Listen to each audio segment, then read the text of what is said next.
Assalamualaikum. How are you all? I am here to teach you the biology of ninth class.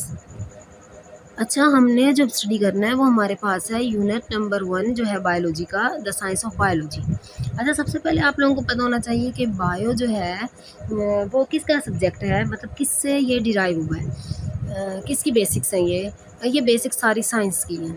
जब आप छोटी classes में होते हो तो आप स्टडी करते हो साइंस को, जिसमें आप कुछ चैप्टर बायो की स्टडी करते हो, कुछ चैप्टर केमिस्ट्री के करते हो, कुछ चैप्टर फिजिक्स के करते हो। लेकिन जैसे जैसे आप हायर एजुकेशन में आते हो तो जो आपका नॉलेज होता है वो बहुत ज़्यादा हो जाता है, तो उसको एक हेडिंग के अंदर हम कंजर्व नहीं कर सकते। तो उसको कंजर्व करने के लिए जो है इसको डिफरेंट ब्रांचेस में डिवाइड कर दिया है, जैसे बायो, फिजिक्स और केमिस्ट्री। आज हमने जो पढ़ना है वो हमारे पास है बायोलॉजी। अच्छा, जो बेसिकली जो बायो है ना, वो बायो साइंस से डिराइव हुआ है, ये साइंस की एक ब्रांच है। ठीक है, इसको हम बायो बोलते हैं। वैसे डिफरेंट ब्रांचेस होती हैं, फिजिक्स, केमिस्ट्री, बायोलॉजी, मैथमेटिक्स, लेकिन जो मैंने आपको टीच करना है वो हमारे पास बायोलॉजी है। अच्छा, बायोलॉजी में हम सबसे पहले जो है वो स्टडी करते हैं साइंस के बारे में, क्योंकि ये साइंस से निकली है, क्योंकि ये साइंस की ब्रांच है। तो सबसे पहले हम साइंस को स्टडी करते हैं। तो साइंस क्या होती है? साइंस होती है कि हमारे इर्द गिर्द जो भी चीज़ें, जो भी राज, जो भी मिस्ट्रीज़ मौजूद हैं, उसको एक्सप्लोर करना, उसके बारे में जानना। यानी अगर आपको कोई बंदा आके कह देता है कि ये हुई है, अगर आप उस बात को ऐसे ही मान लो तो ये साइंस नहीं है। ठीक है, साइंस किस चीज़ को मानती है? साइंस मानती है ऐसी चीज़ों को जिसमें आपने किसी भी चीज़ को ऑब्ज़र्व किया है, एक्सपेरिमेंट किया है। यानी साइंस जो है लॉजिकल रिज़ल्ट मांगती है, ऐसा रिज़ल्ट, ऐसे नताइज जिसके पीछे कोई लॉजिक हो। बनी बनाई बात पे साइंस जो है वो भरोसा नहीं करती। ठीक है, आपने देखा होगा कि हमारे इर्द गिर्द प्लांट्स हैं, एनिमल्स हैं, वो कैसे ग्रो करते हैं, कैसे बिहेव करते हैं। ठीक है, इन सब को जानने के लिए, ज़िंदगी को स्टडी करने के लिए आप क्या करते हो? आप चीज़ों को, अपने नेचर को, आप अपनी इर्द गिर्द की दुनिया को ऑब्ज़र्व करते हो और एक्सपेरिमेंट करते हो। तो यही जो ऑब्ज़र्वेशन और जो एक्सपेरिमेंटेशन है, इसी को हम साइंस बोलते हैं।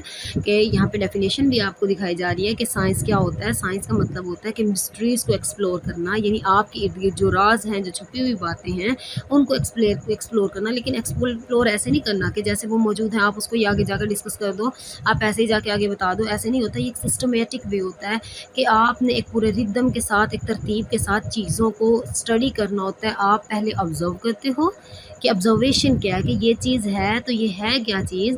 उसके बाद फिर आप उस पे एक्सपेरिमेंट अप्लाई करते हो, चेक करने के लिए कि जो मैं सोच रहा हूँ वो बात सही है या नहीं है, क्योंकि एक्सपेरिमेंट के बगैर साइंस किसी भी चीज़ को नहीं मानती।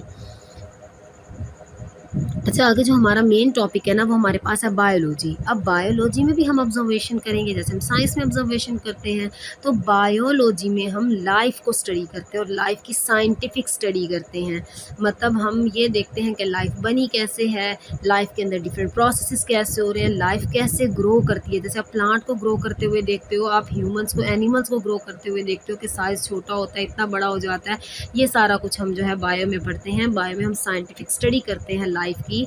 ठीक है, लाइफ की ऑब्जर्वेशन करते हैं, लाइफ पे एक्सपेरिमेंट अप्लाई करते हैं। जो बायोलॉजी है वो दो ग्रीक वर्ड से डिराइव हुआ है। एक है बायोस, बायोस का मतलब होता है लाइफ, और लोगोस का मतलब होता है स्टडी या थॉट करना या जानना किसी चीज़ को। मतलब लाइफ के बारे में सोचने समझने को क्या बोलते हैं? बायोलॉजी बोलते हैं। अच्छा, इसमें हमने लिविंग ऑर्गेनिज्म को स्टडी करना है कि कोई भी लिविंग ऑर्गेनिज्म है वो कैसे ग्रो करता है, कैसे रिप्रोड्यूस करता है, कैसे वो ब्रीथिंग करता है, कैसे उसका अपने माहौल के साथ इंटरेक्शन है। तो इसको स्टडी करने के लिए हमें ये पता होना चाहिए कि इस जो ऑर्गेनिज्म जिसको हम स्टडी कर रहे हैं उसका स्ट्रक्चर कैसा है, उसका फंक्शन कैसा है, उसका माहौल के साथ कैसा रिलेशनशिप है। ठीक है, अगर हमें ये सारी चीज़ें पता होंगी तो हम उनके मसाइल का हल भी ढूंढ सकते हैं। यानी अगर एक कोई इंसान है, उसको कोई बीमारी है, ठीक है, अगर हमें पता चल जाएगा कि इसका ये वाला ऑर्गन, ये वाला स्ट्रक्चर डैमेज है और हमें उस स्ट्रक्चर के फंक्शन का पता होगा, ठीक है, तो हम क्या कर सकते हैं, उससे रिलेटेड उसके इशू को ख़त्म कर सकते हैं। हेल्थ से रिलेटेड यानी मेडिसिन वगैरह प्रिपेयर कर सकते हैं। ठीक है, फिर हमें ये पता होगा इस चीज़ को ग्रो करने के लिए इस चीज़ की ज़रूरत होती है, ठीक है। बॉडी के डिफरेंट फंक्शंस करने के लिए इस सेल को इस चीज़ की ज़रूरत है, या आपकी बॉडी को विटामिन्स की ज़रूरत है, कार्बोहाइड्रेट, प्रोटीन्स की, यानी फूड, या फिर आप फूड जो है अच्छी क्वालिटी की प्रिपेयर करवा सकते हो। आप अपने इन्वायरमेंट में जो इश्यूज़ हैं, पोल्यूशन वगैरह है, उसको भी आप क्या करवा सकते हो, ख़त्म करवा सकते हो। ठीक है। जो बायोलॉजी है इसमें हम क्या पढ़ेंगे, इसमें हम ये पढ़ते हैं, इस जर्नी को स्टडी करते हैं कि कैसे जो है एक सिंपल माइक्रोस्कोपिक ऑर्गेनिज्म से, यानी बैक्टीरिया, जैसे लाइफ स्टार्ट हुई थी ना, कहते हैं लाइफ जो है स्टार्ट हुई थी वो एक स्मॉल, एक यूनिसेलुलर ऑर्गेनिज्म बैक्टीरिया से स्टार्ट हुई थी। लेकिन अब देखो, अगर आप अब दुनिया में देखते हो तो आपको इतनी वैरायटी दिखाई देती है, प्लांट्स की, एनिमल्स की, डिफरेंट ऑर्गेनिज्म की। तो हम इसमें बायोलॉजी में ये पढ़ते हैं कि किस तरह एक सिंपल बैक्टीरिया से एक मल्टी सेलुलर ऑर्गेनिज्म, इतनी वैरायटी के ऑर्गेनिज्म कैसे प्रोड्यूस हुई हैं। अब कुछ मेजर फील्ड्स होती हैं बायोलॉजी की जो हमने पढ़नी है। ठीक है। 3 मेजर फील्ड है बायोलॉजी की, एक ज़ूलॉजी, एक बॉटनी और एक माइक्रोबायोलॉजी।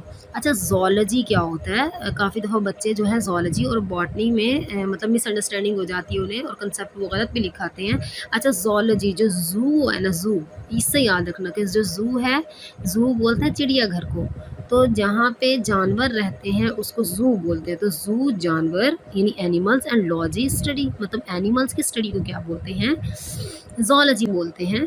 और हम इसमें किस चीज़ को स्टडी करते हैं, हम इसमें एनिमल्स के स्ट्रक्चर्स को, कि एनिमल्स का स्ट्रक्चर क्या है, एनिमल की बॉडी के अंदर क्या क्या मौजूद है, जो चीज़ें ऑर्गन हैं, ऑर्गन सिस्टम हैं, वो जो मौजूद हैं उनका स्ट्रक्चर कैसे हैं, एनिमल कैसे ग्रो करता है, कैसे रिप्रोड्यूस, अगली नस्ल पैदा करता है, और माहौल के साथ उसका क्या इंट्रैक्शन है, यानी हमारा माहौल के साथ क्या इंट्रैक्शन है, ह्यूमन का क्या बिहेवियर है, बर्ड्स का क्या बिहेवियर है, डिफरेंट एनिमल्स का अपने माहौल के साथ क्या बिहेवियर है, वो हम स्टडी करते हैं। फिर बॉटनी है।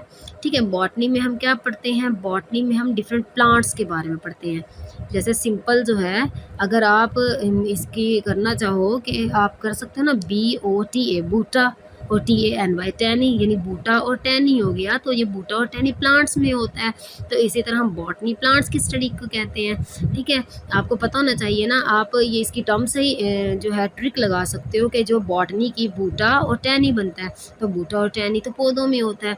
ठीक है। तो प्लांट्स की स्टडी को क्या बोलते हैं, प्लांट्स की स्टडी को बॉटनी बोलते हैं। ठीक है। इसमें भी हम प्लांट्स के स्ट्रक्चर्स के बारे में स्टडी करेंगे कि प्लांट का स्ट्रक्चर कैसा होता है, प्लांट कैसे ग्रो करता है, प्लांट रिप्रोड्यूस कैसे करता है। आप देखते हो ना, प्लांट छोटे छोटे होते हैं लेकिन कुछ दिन में वो इतने बड़े हो जाते हैं।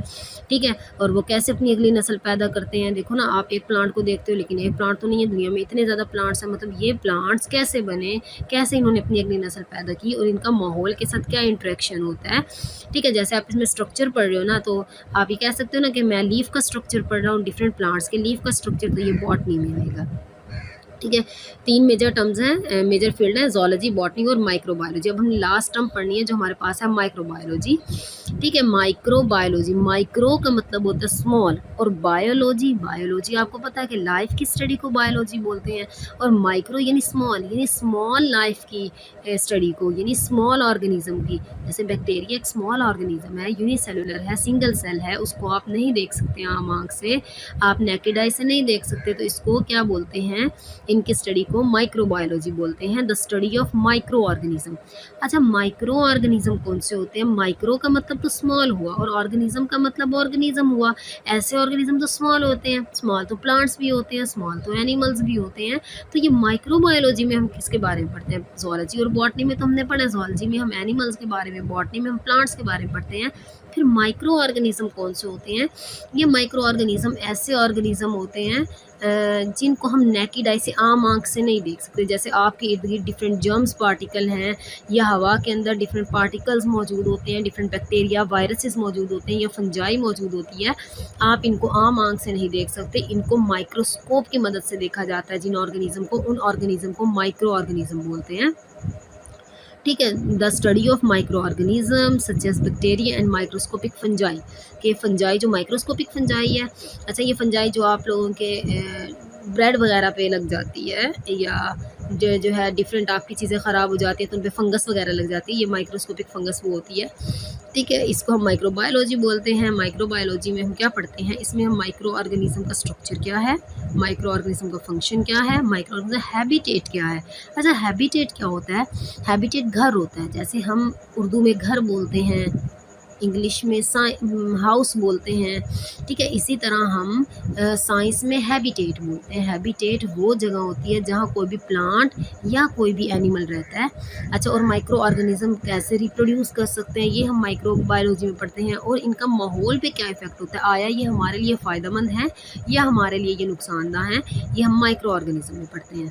अच्छा, जो हमने आज टॉपिक पढ़ा ना, वो हमने सिर्फ बायोलॉजी का इंट्रोडक्शन पढ़ा है और बायोलॉजी का डेफिनेशन और जो है इसके मेजर फील्ड्स पढ़ी हैं। अगर आप लोगों को कोई सवाल पूछना हो तो आप लोग मुझसे पूछ सकते हैं। और अगला जो टॉपिक होगा वो हमारा होगा ब्रांचेस ऑफ बायोलॉजी।